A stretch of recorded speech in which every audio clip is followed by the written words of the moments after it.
Muslims, here's the continuation. It says, he was taken from prison and from judgment, and who shall declare his generations? That's us, we're declaring his generation. For he was cut off. Daniel says that too. So now you've got Moses, you've got David, you've got Isaiah, and you've got Daniel saying that the Messiah will die. Cut off out of the land of the living, and for the transgression of my people was he stricken. And he made his grave with the wicked and with the rich in his death. See, there it is right there, Muslims. Because he has done no violence, neither was any deceit in his mouth. Yet it pleased the Lord to bruise him. There you go. There's Genesis. There's Genesis 3. And he hath put him to grief when you shall make his soul an offering for sin. There you go. This goes right back to Genesis 3, because Adam and Eve had sinned in the garden. So then God brings enmity between the serpent and the woman. And this is it. And the seed comes for an offering for sin. And so we get Moses, we get David, we get Isaiah, we get Daniel speaking of these things. And Isaiah says it bluntly. He shall see his seed, and he shall prolong his days, and the pleasure of the Lord shall prosper in his hand.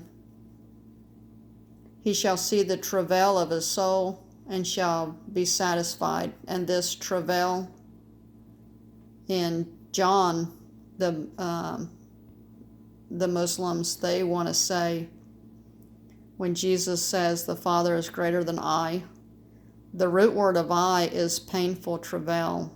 So Jesus says that the Father is greater than the travail, the painful travail that I'll go through.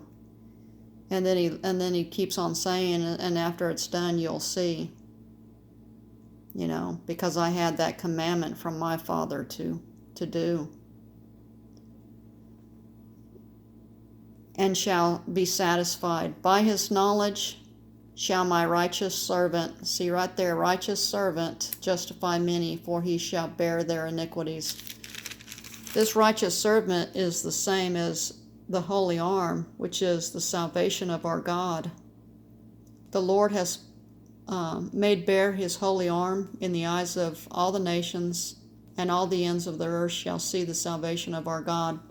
Salvation of our God is the arm of the Lord. He comes as a man. He dies. For he shall bear their iniquities. This is Passover, Muslims. This is what Islam will not teach you about, is Passover. So y'all ask, why did Jesus die? Why did Jesus die? Why did Jesus die? It's to fulfill Passover. It's to fulfill that word that God told Moses to write about. It goes back to Moses, goes back to Genesis 3. So when you laugh, you're only laughing at Moses. Therefore will I divide him a portion with the great, and he shall divide the spoil with the strong, because he has poured out his soul unto death. And there it is again. He was numbered with the transgressors, and he bore the sin of many, which that word many is whole. It's the whole of God's people. And Muslims, you can come in and be Israel, be that Jerusalem, that fruitful field. And he bore the sin of many, and made intercession for the transgressors. There it is, Muslims. There it is, right here. See, this is the witnesses that you get. See, and then Allah saying that he's, and Allah is a sufficient witness. Well, he's not saying this. He's not saying this. He's not bringing you here. He's not bringing you to the salvation of your God, Muslims. See? The enemy is trying to block you from salvation and trying to accuse everybody. Here you go. Infidels.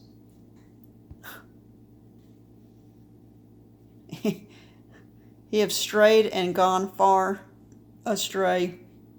Far astray from what? This is exactly what Islam has done.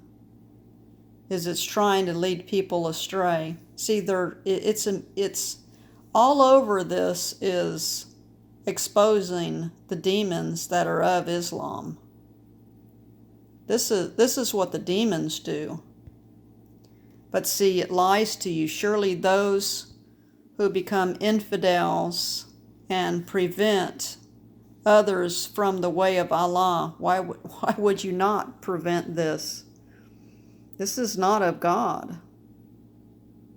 So anyway, I'm going to have to end this. God bless you all.